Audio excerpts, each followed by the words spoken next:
The early hours of November 17, 2024, saw the skies over Kyiv and Sumy lit up by explosions. The once peaceful night was shattered by the sounds of destruction, as the cities faced one of the most intense bombardments in recent memory.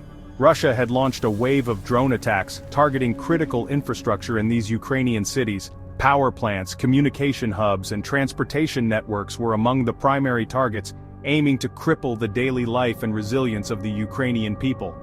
The attacks marked a new phase in the ongoing conflict, one characterized by increasingly brazen tactics and a blatant disregard for civilian safety.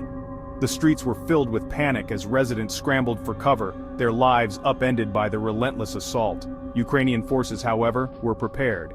Over the past months, they had bolstered their defenses, anticipating such escalations. They managed to intercept a significant number of the drones, preventing further damage and demonstrating their growing defensive capabilities. This interception was a testament to their improved technology and strategic planning. This success, however, did little to ease the growing anxieties among the population. The constant threat of attack weighed heavily on their minds, creating an atmosphere of perpetual fear and uncertainty. The attacks on Kyiv and Sumy were not isolated incidents. Similar strikes were reported in other cities, spreading the sense of vulnerability across the nation. Russia, in a tit-for-tat response, claimed to have downed Ukrainian drones in several regions within its own borders. These included Kursk, where the local population was caught off guard by the sudden escalation, Lipetsk, where the wreckage of drones littered the countryside, and Oryol, areas that had, until recently, remained relatively untouched by the conflict. The sudden appearance of warfare in these regions brought the reality of the conflict closer to home for many Russians. The exchange of drone attacks underscored the dangerous trajectory of the war, highlighting the potential for escalation beyond Ukraine's borders. The use of drones had transformed the nature of the conflict, making it more unpredictable and widespread. These recent events served as a stark reminder that the war in Ukraine was far from over. The devastation was evident in the war-torn areas, where rebuilding seemed like a distant dream. As the conflict neared the grim milestone of its third year, there were no signs of abating. The timeline of the war showed a relentless progression of violence and destruction. Instead, the situation seemed to be spiraling towards a dangerous precipice, fueled by a complex interplay of military aid, political posturing, and deep-seated mistrust. International efforts to mediate had so far failed to yield any significant breakthroughs. The world watched with bated breath, aware that the stakes had never been higher. The global community remained on edge, hoping for a resolution but preparing for the worst. The West's unwavering support for Ukraine has been a defining feature of the conflict, shaping the dynamics on the ground and influencing global perceptions. From the outset, the United States, the United Kingdom, France, and other NATO members have provided Ukraine with billions of dollars worth of military aid, a commitment that has only grown stronger over time. This aid has included everything from anti-tank missiles and drones to sophisticated air defense systems, each playing a crucial role in Ukraine's defense strategy. While this support has been crucial in enabling Ukraine to defend itself against Russia's aggression, it has also become a point of contention, feeding into the Kremlin's narrative of Western intervention and complicating diplomatic efforts.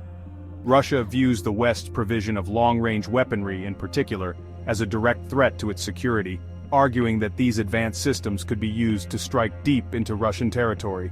The Kremlin argues that these weapons prolong the conflict and embolden Ukraine to strike targets within Russia itself, further escalating the situation and making a peaceful resolution more elusive. There is no doubt that Western arms have bolstered Ukraine's military capabilities and strengthened its resolve to resist Russian advances, providing a lifeline in times of dire need. However, the question remains, has this support inadvertently contributed to the conflict's escalation, making it harder to find a path to peace? The influx of advanced weapons into a war zone always carries the risk of unintended consequences, potentially leading to a cycle of retaliation and counter-retaliation.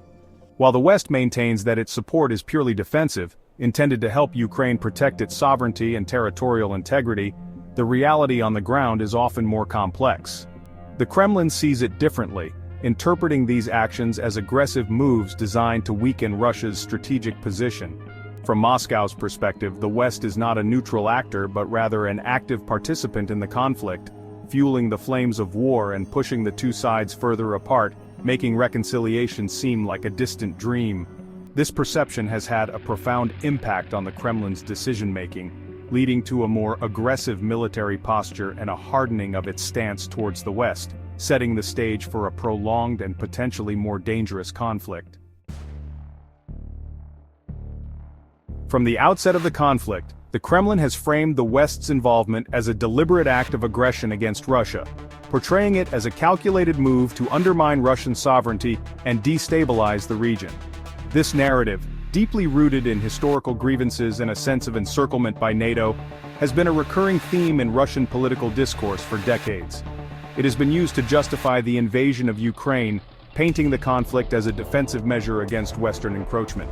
This framing has been instrumental in galvanizing domestic support for the war, with state media amplifying the message to rally the populace. The Kremlin argues that the West, through its expansion of NATO eastward and its support for Ukraine, has crossed a red line, one that threatens Russia's core security interests and its strategic depth. This perceived threat has been a cornerstone of Russia's foreign policy, influencing its military and diplomatic strategies. This perception of Western intervention has shaped Russia's response to the conflict, leading to a series of escalatory measures designed to counteract what it sees as Western aggression.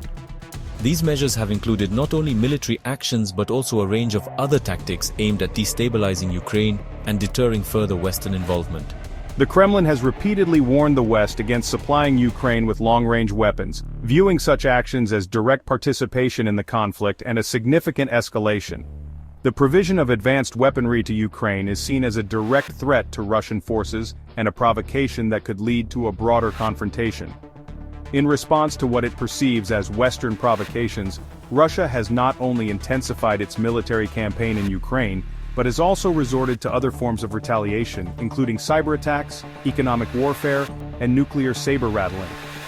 These actions are part of a broader strategy to pressure the West into reconsidering its support for Ukraine, and to demonstrate Russia's willingness to escalate the conflict if necessary. The Kremlin's actions are driven by a complex mix of strategic calculations, paranoia, and a desire to reassert Russia's dominance in its near abroad, ensuring that neighboring countries remain within its sphere of influence. The invasion of Ukraine was not just about preventing NATO expansion or protecting Russian speakers in the Donbas region, it was also about sending a message to the West that Russia would no longer tolerate what it perceived as Western encroachment on its sphere of influence. This message was intended to reassert Russia's position as a major power and to challenge the post-Cold War order that has seen NATO's influence grow in Eastern Europe.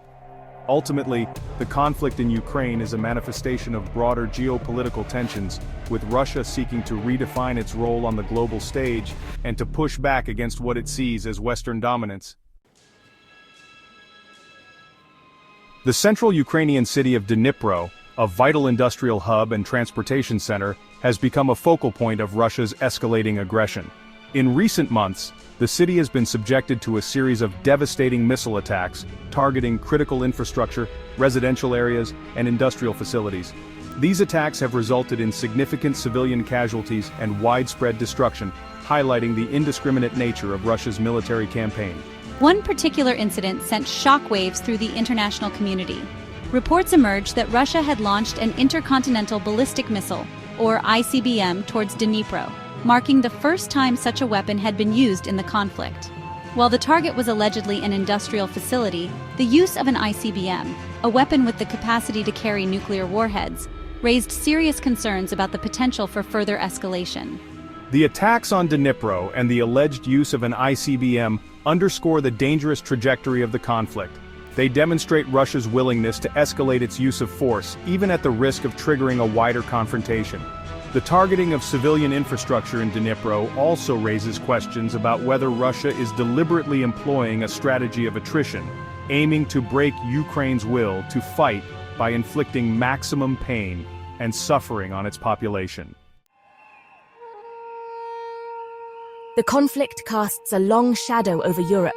It's not just about Ukraine and Russia, it affects the entire continent. Absolutely.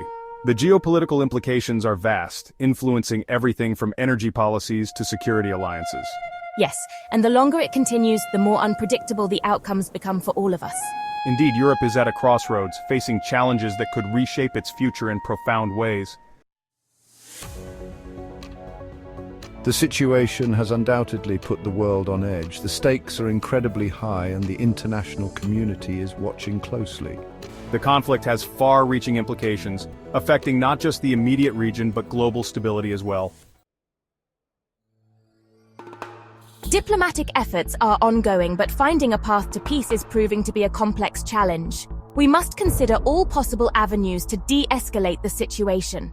The search for peace involves intricate negotiations and a deep understanding of the historical and current tensions.